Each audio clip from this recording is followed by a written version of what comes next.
Picture चालू करो बे। भाई ट्रम्प ये कैसे कह सकते हैं कि ये इकोनॉमी डेड है जबकि हम चौथी सबसे बड़ी अर्थव्यवस्था। जब राहुल गांधी ये कहते हैं जो ट्रम्प कहते हैं तो दिक्कत नहीं हो जाती है। अच्छा, राहुल गांधी ने जो सवाल कुछ उठाए हैं उस पर अन्वेषण करके देखना चाहिए कि हमारे अर्थव्यवस्था में कमी क्या है। अगर सब कुछ अच्छा ही है 85 करोड़ लोगों को मुफ्त अनाज क्यों देना पड़ रहा है? बात तो सही है। जो ट्रंप को जवाब देना चाहिए सरकार के टॉप लेवल से, मैंने अभी तक कोई ठोस जवाब नहीं सुना है। क्या ठोस जवाब होना चाहिए सतीश जी?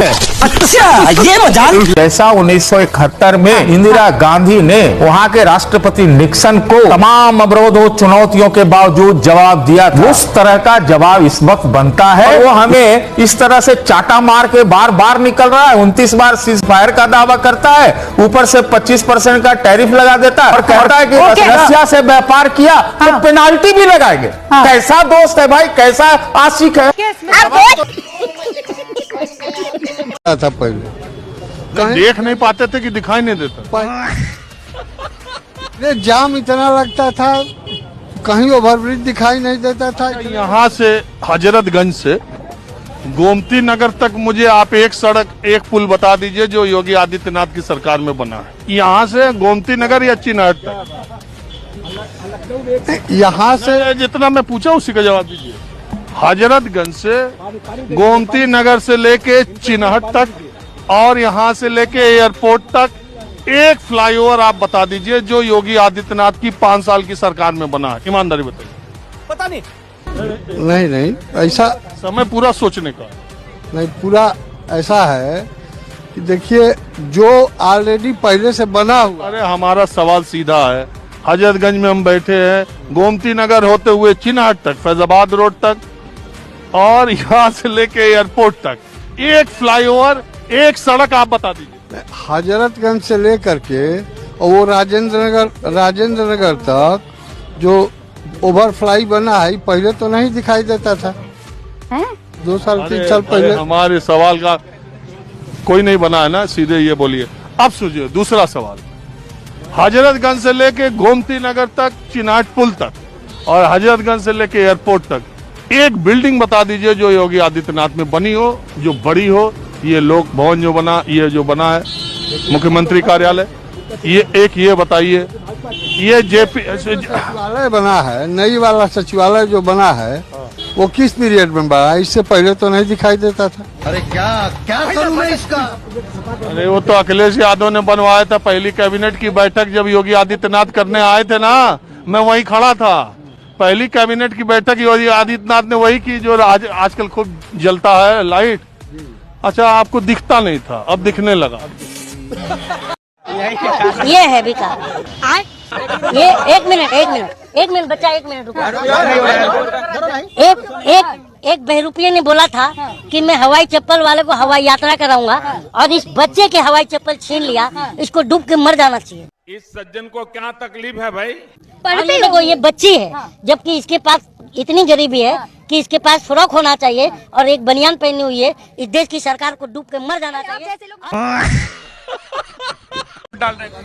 अगर ये हमारा पहचान पत्र फर्जी है तो हमारे पहचान पत्र से चुना हुआ प्रधानमंत्री भी फर्जी है। हमारा पहचान पत्र अगर गलत है तो हमारे पहचान पत्र से चुना हुआ गृह मंत्री भी गलत है, तो गृह मंत्री इस्तीफा दे। बिहार में एनडीए का 30 सांसद है, 30 सांसद इस्तीफा दे दे।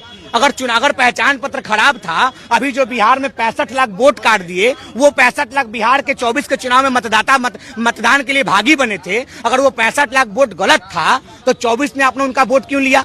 वोट लिया तो 30 सांसद का इस्तीफा दीजिए। बिहार में आपका 30 सांसद है एनडीए का, और प्रधानमंत्री इस्तीफा दे, गृह मंत्री इस्तीफा दे, और जितने भाजपा के बिहार से जीत कर आए एमपी एमएलए सब इस्तीफा दे दे। अब की बार ट्रम्प सरकार बंद करो, हाथ जोड़कर मोदी साहब से गुजारिश करता हूँ। फिक्र में आज की सबसे पहली बड़ी खबर, ट्रंप ने अब से थोड़ी देर पहले भारत पर कुल 50% टैरिफ लगाने की घोषणा कर दी है। खराब हो जाएगा। उन्होंने पहले 25% टैरिफ को बढ़ाकर अब 50% कर दिया है, यानी अब 25%। अम्मा बहन पे आ जाऊंगा मैं इनकी। हमारे लिए अपने किसानों का हित अच्छा सर्वोच्च प्राथमिकता है। तेरी दादागिरी निकाल दूंगा मैं।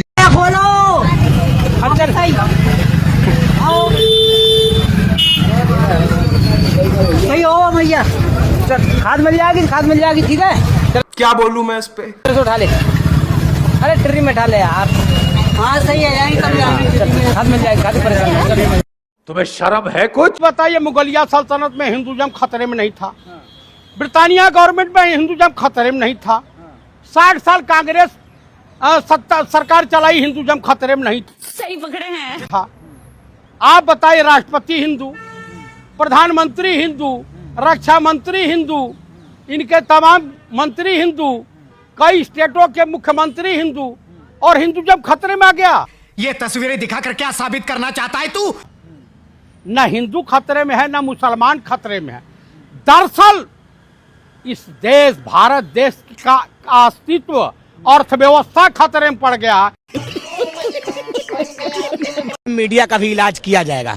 बिहार इलाज करने में सबसे आगे है।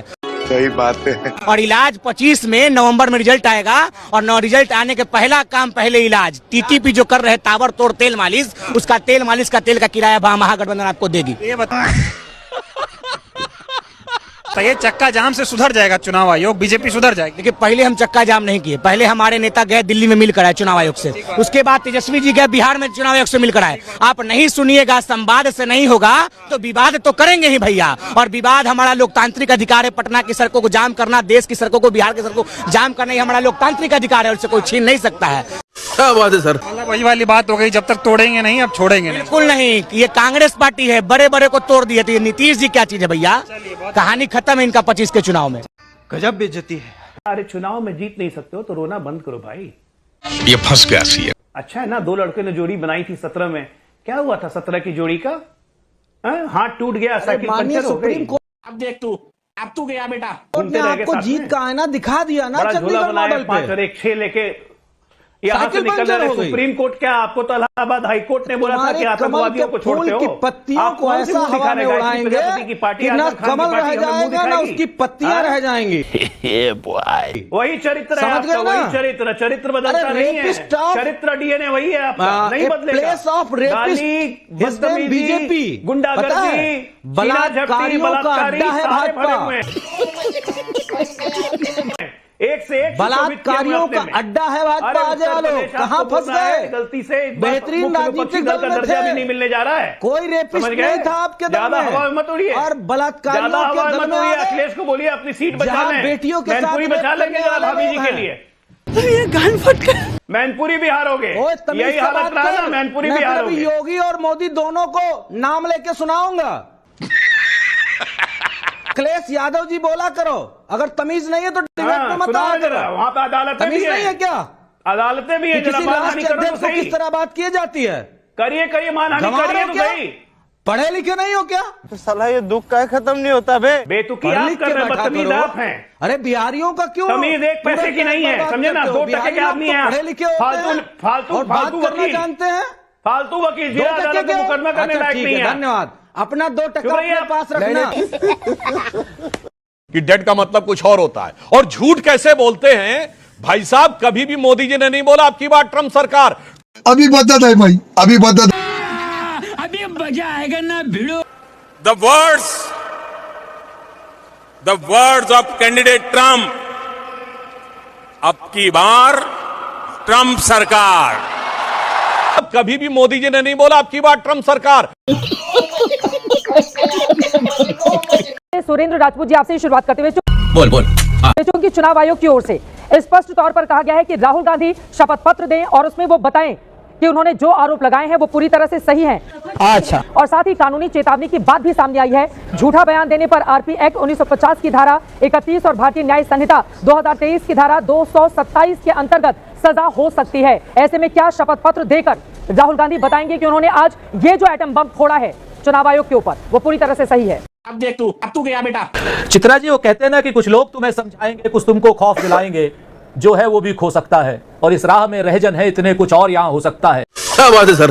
कुछ और तो अक्सर होता है, पर तुम इस पल में जिंदा हो, ये पल तुम में जिंदा है। ये वक्त नहीं फिर आएगा, तुम अपनी करनी कर गुजरो, जो होगा देखा जाएगा। भाई क्या कहने। हम धौंस से या धमकी से डरने वाले नहीं है। जब हम अंग्रेजों से नहीं डरे तो इन सब लोगों से क्या डरेंगे, उनके जो आगे के लोग हैं। हम यहां पर पूरे सम्मान के साथ, पूरे विश्वास के साथ, पूरे सबूतों के साथ आपके सामने फैक्ट रख रहे हैं और उन फैक्टों से घबरा करके चुनाव आयोग यह कह रहा है कि आप ऑन एफिडेविट दीजिए।